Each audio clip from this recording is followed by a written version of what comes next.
Best 5টা laptop 15,000 টাকার মধ্যে। ভাই প্রথমেই তোমাদের কিছু একটা কথা বলে দিই, মানে 15,000 টাকার মধ্যে তোমরা ল্যাপটপ তো নিচ্ছ, বাট এই ল্যাপটপগুলো কিন্তু অতটা হেভি হবে না। তোমরা জাস্ট ফর মানে স্টাডি পড়াশোনা করার জন্য, অথবা হালকা ফুলকা মোবাইল গেমিং করার জন্য, বা মাল্টিমিডিয়া মানে ইউটিউব সব ব্রাউজিং করার জন্য, এইসবের জন্য কিন্তু এগুলো ঠিক আছে, কাজ চলে যাবে। আর একটা কথা যে 15,000 টাকার মধ্যে যে ল্যাপটপগুলো তোমরা পাবে সেগুলো ম্যাক্সিমামই কিন্তু ক্রোম ওএসে থাকবে। ক্রোম ওএসে মানে মানে লাইকে অ্যান্ড্রয়েড অপারেটিং সিস্টেম, ঠিক আছে, লাইকে, এটা ক্রোম ওএস নাম।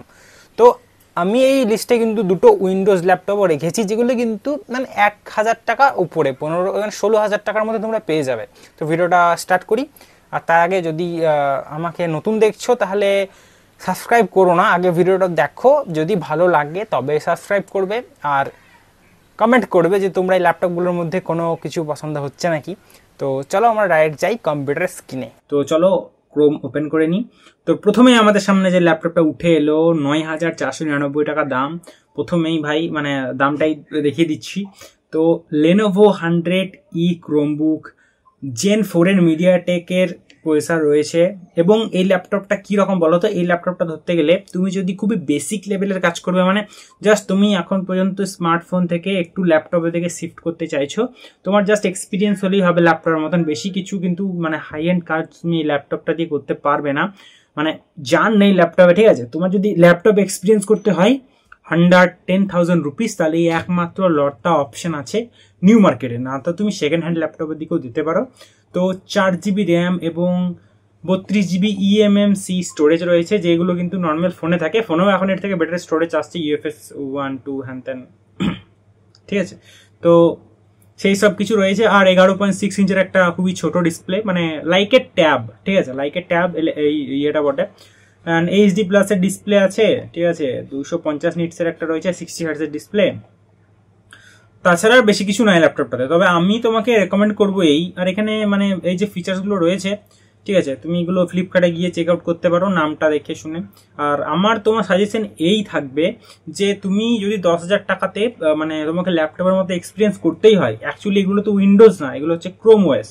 তো আমি বলবো তুমি 10,000 টাকাতে একটা ট্যাব কিনে নাও এবং তার সাথে একটা কিবোর্ড মাউস অ্যাটাচ করে তুমি ইউজ করতে পারো, ঠিক আছে। ক্রোম ওএস এর আলাদা জিনিস, বাট অ্যান্ড্রয়েড তুমি এর থেকে ভালো পাবে, মানে তুমি যদি লাইকের ট্যাব কিছু একটা কেনো তাহলে এই আপাতত এই ল্যাপটপের থেকে অনেক বেটার অপশন পাবে, ঠিক আছে।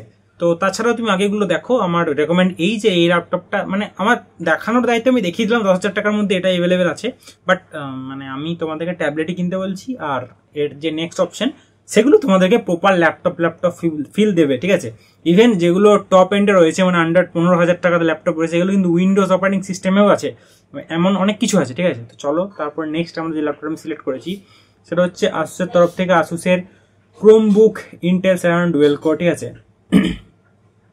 N4500, এই যে। তো ল্যাপটপটা কিন্তু মানে যথেষ্ট পাওয়ারফুল আগেকারটার থেকে, আগেরটাও ক্রোম ওএস, মানে এটাও ক্রোম ওএস, তো কিন্তু আগের থেকে এটা অনেকটা বেশি powerful, 4GB RAM 128GB MC storage, but এর যে প্রসেসরটা রয়েছে ইন্টারনাল সেটা কিন্তু মাচ পাওয়ারফুল ওইটার থেকে। ইভেন এটা যে ডিসপ্লে রয়েছে সেটাও কিন্তু 14 ইঞ্চের ডিসপ্লে পাবে উইথ ট্র্যাক প্যাড, ঠিক আছে, 1.47 কেজি এর ওয়েট। আর তুমি যে লুকস দেখো, ঠিক আছে, 128 ডিগ্রি কিন্তু তুমি এটা টিল করতে পারবে। এবং তোমার যদি আন্ডার, এটা এখন 14,000 টাকা রয়েছে, তো এটা যখন তুমি আরো অফার টফারটা দেখবে আরো 1-2 হাজার টাকা এমনি কমে যাবে, ঠিক আছে। তো ক্রোম ওএস যদি আউসের তরফ থেকে নিতে হয় তাহলে তুমি এই ল্যাপটপটা থেকে চেক আউট করতে পারো একটু বড় ডিসপ্লে দিয়ে, মানে প্রপার ল্যাপটপ তোমার ফিল দেবে অ্যাজ এ হার্ডওয়্যার, মানে সফটওয়্যার তো উইন্ডোজ নেই, ঠিক আছে, কিন্তু টাইপ সি পোর্ট, তারপর তোমার SD card reader, 3.5 Jack, USB port, সবকিছু তুমি এই ল্যাপটপের মধ্যে পেয়ে যাবে। যথেষ্ট thin and light laptop, and ভালো মুভি টুভি দেখার জন্য, যেহেতু বড় স্ক্রিন সেহেতু ভালো। তারপর আমাদের নেক্সট ল্যাপটপ যেটা, সেটা হচ্ছে লেনোভোর তরফ থেকে লেনোভো ক্রোমবুক, যেটাতে কিন্তু মিডিয়াটেকের কম্পেনিয়ন 520 যেই প্রসেসরটা এগেইন লেনোভোর ছোট ল্যাপটপটাতেও ছিল, ঠিক আছে। তো সেই ল্যাপটপটা রয়েছে 4GB RAM 128GB MC storage, ঠিক আছে, 14 ইঞ্চের ডিসপ্লে। ইভেন এটা আউজার থেকে কিন্তু আরো সুন্দর দেখতে, ভাই বিল্ড কোয়ালিটি খুবই সুন্দর, ঠিক আছে। ইভেন এটা অনেকটা হালকা, 1.3 কেজি, আগেরটা কথা ছিল 1.47, মানে 1 কেজি 700 গ্রাম, না মানে 100-700 গ্রাম, 1 কেজি 70 গ্রাম, এর 170 গ্রাম, ঠিক আছে, 170 গ্রাম এই ল্যাপটপটা হালকা আউজার থেকে। তো বাকি স্পেসিফিকেশন তোমরা ফ্লিপকার্টে গিয়ে চেক করতে পারবে। আর আমি হালকা হালকা বলে 70 কি সব হচ্ছে 47 ওয়াট আওয়ারের ব্যাটারি রয়েছে, টাইপ সি চার্জিং রয়েছে, 10 ঘন্টা চার্জ দেবে বলছে। হ্যাঁ, এই ল্যাপটপগুলো কিন্তু চার্জ সার্ভিস খুবই ভালো হয়, কারণ ক্রোম ওএসে চলে, ঠিক আছে, তো ব্যাটারি অপটিমাইজেশন ভালো হয়। আর হালকা মানে থিন অ্যান্ড লাইট, বাকি সব তোমার জরুরি যতগুলো পোর্ট আছে, টাইপ সি পোর্ট থেকে শুরু করে 3.5mm Jack, SD card, reader, USB port, সমস্ত কিছু পেয়ে যাবে, ঠিক আছে। আর 14 ইঞ্চের একটা এইচডি ডিসপ্লে, যেটা আগেরটাতেও ছিল। তো দুটোর মধ্যে কম্পেয়ার করে তোমার যেটা ভালো লাগবে তুমি নিতে পারো, যেটা তুমি সস্তাতে পাবে, ঠিক আছে। তো আমাদের নেক্সট যেই প্রসেসরটা রয়েছে, নেক্সট যে ল্যাপটপটা রয়েছে সেটা হচ্ছে উইন্ডোজ, সেটা কিন্তু উইন্ডোজ অপারেটিং সিস্টেম দিয়ে আসছে।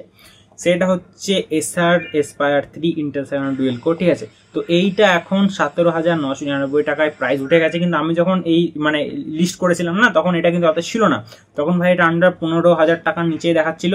তো কিছু করার নেই, এখন দাম বেড়ে গেছে, তো তোমরা চেক আউট করবে, যখন দাম কমবে তখনই মালটা নেবে, ঠিক আছে। তো এটাতে কিন্তু ইন্টেল 7 ডুয়েল কোর প্রসেসর রয়েছে, যেমনটা দেখছো, 8GB র্যাম আছে এবং 256GB এসএসডি আছে।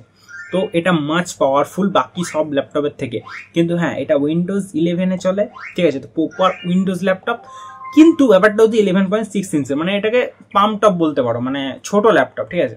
তো ছোট ল্যাপটপ ভাই বিভিন্ন রকমের কালার অপশন রয়েছে এখানে, ঠিক আছে। এই যে 16,000 টাকা এখন দাম কমে গেল, এই কালারটার দাম কম, ঠিক আছে। তো এইভাবে তোমরা দেখতে পারো যে এটার দাম কম, সেটা তোমরা নিতে পারো। পিঙ্ক কালার ল্যাপটপ রয়েছে ভাই, মাল্টিপল কালার অপশন রয়েছে কিন্তু ল্যাপটপে, ঠিক আছে। তো বিষয়টা হচ্ছে এই ল্যাপটপটাতে তুমি মানে প্রপার উইন্ডোজের ফিল পাবে, উইন্ডোজ ল্যাপটপ, এইচডি ওয়েবক্যাম, তারপর যাবতীয় যা আছে, টাইপ সি পোর্ট থেকে শুরু করে, তারপর এসএসডি তো রয়েছেই বললাম, ইউএসবি পোর্ট, 3.5mm জ্যাক, যেগুলো যাবতীয় সব কিছু ল্যাপটপে থাকে, সে সমস্ত কিছু আছে। বাট ল্যাপটপটা কম্প্যাক্ট, ল্যাপটপটা ছোট, এই হচ্ছে ব্যাপার। বাকি তোমরা আরো সার্চ করে দেখতে পারো, অত কিছু বলতে গেলে অত কিছু আমিও জানি না, তোমাদেরকে বলবো কি। এরপর আমাদের নেক্সট যে ল্যাপটপটার কথা বলবো সেটা হচ্ছে ইনফিনিক্সের তরফ থেকে। হ্যাঁ ভাই, ইনফিনিক্স Y1 প্লাস নিউ। এটা ধরতে গেলে পয়সার দিক দিয়ে এবং বাকি মাল্টিমিডিয়ার দিক দিয়ে ধরতে গেলে যে মানে সব থেকে টপে থাকবে আন্ডার 15,000 রুপিস, মানে ঠিক আছে। যেহেতু কেন আমি তোমাকে বলছি, কারণগুলো শুধু গুনে নাও। 15.6 ইঞ্চের একটা ডিসপ্লে থাকবে, 4GB র্যাম, 128GB এসএসডি। হ্যাঁ, আগেরটাতে ছিল 8GB র্যাম, 256GB, বাট এটাতে কম। উইন্ডোজ 11 হোম চলবে, কিন্তু এখানে রয়েছে ইন্টেল সেলেরন তরফ থেকে, ইন্টেলের তরফ থেকে কোয়াড কোর 11 জেনারেল প্রসেসর, যেটার নাম হচ্ছে N5100। প্রসেসরটা খুবই পাওয়ারফুল প্রসেসর, মানে এই বাজেট রেঞ্জের মধ্যে, ঠিক আছে। 4GB র্যাম, 128GB স্টোরেজ, খুব কম লাগছে, ঠিক আছে। কিন্তু তার থেকে তুমি মানে বাকিগুলো যেসব ল্যাপটপগুলো তুমি দেখেছো, এই ল্যাপটপটা ভালো, কিন্তু এই ল্যাপটপটা কি বলতো, স্ক্রিনটা ছোট। তোমাদের যদি স্ক্রিন ছোট ল্যাপটপ মানে চলে যায়, কোনো প্রবলেম না হয়, তাহলে এটাই নিয়ে নাও, কোনো দিকে তাকানো দরকার নেই। কিন্তু যদি একটু বড় ল্যাপটপ হলো, তো একটু বড় স্ক্রিন দরকার, মানে সিনেমা টিনেমা দেখার জন্য বা ব্রাউজিং করার জন্য। ছোট স্ক্রিনে তো মানে ফোন হয়ে যাবে, ফোন বা ট্যাবের মতো হয়ে যাবে। তো এটাতে কিন্তু তুমি ফুল এইচডি ডিসপ্লে পাবে, বুঝতে পারছো। মানে ব্যাপারটা হচ্ছে একদম ল্যাপটপ ফিল এই ল্যাপটপটা তোমাকে দিয়ে দেবে, ল্যাপটপ ফিল তোমাকে দিয়ে দেবে। ইভেন উইন্ডোজও চলছে, তাই প্রবলেম হবে না, ওকে। বাট র্যাম আর স্টোরেজটা কম। স্টোরেজের জন্য তোমরা এক্সটার্নাল এসডি কার্ড লাগাতে পারো, বা পেন ড্রাইভ, বা এক্সটার্নাল এসএসডি কিছু ব্যবহার করতেই পারো। বাট তোমাদের যদি ইনফিনিক্স ব্র্যান্ডের প্রতি ঠিকঠাক থাকে সব কিছু, তো নিতে পারো। দেখো 65 ওয়াট আওয়ারের মানে টাইপ সি চার্জিং, ঠিক আছে, আর 50 ওয়াট আওয়ারের ব্যাটারি, তো মোটামুটি ভালো। মানে 15,000 টাকার বাজেটে এই অপশনগুলি তোমার আর কিছু নেই, যেগুলো করার ছিল সেগুলো আমি তোমাকে সাজেশন করে দিলাম। এবারে পয়সা তোমাদের, তোমরা ভেবে শুনে বেছে দেখে শুনে নেবে। তবে আমার রেকমেন্ড এই যে তোমার কাছে 10,000 টাকা থাকে, তাহলে ওই ল্যাপটপ না নিয়ে একটা ট্যাব কেনো এবং তার সাথে কিবোর্ড অ্যান্ড মাউস কানেক্ট করে চালাতে পারো। আর যদি তোমার কাছে 15,000 টাকা থাকে এবং তোমার কাছে ডিসপ্লে সাইজ নিয়ে কোনো ম্যাটার করে না, ছোট হলেও চলবে, তাহলে ভাই মানে অ্যাসারের এসপায়ার 3 যেটা দেখালাম, সেই ল্যাপটপটা তুমি কিনতে পারো। সেই ল্যাপটপটা দি বেস্ট ল্যাপটপ। অ্যান্ড তারপরে যদি তোমার ভালো একটা ডিসপ্লে এবং ডিসপ্লে সাইজ বড় যায় মাল্টিমিডিয়ার জন্য, তাহলে ইনফিনিক্স Y1 প্লাস নিও, ঠিক আছে। তো এই ছিল বেস্ট 5টা ল্যাপটপ আন্ডার 15,000, আন্ডার 10,000 এর জন্য তো একটাই ছিল। তো ভিডিও যদি ভালো লাগে অবশ্যই লাইক করো, যদি ভালো লাগে, না ভালো লাগলে ছেড়ে দাও। আর কমেন্ট করে জিজ্ঞেস করতে পারো যদি কোনো কোয়েশ্চেন তোমাদের মনে থাকে। তো আজকের জন্য এখানেই, বাই বাই, টাটা। আবার নেক্সট দেখা হবে অন্য কোনো ভিডিও নিয়ে।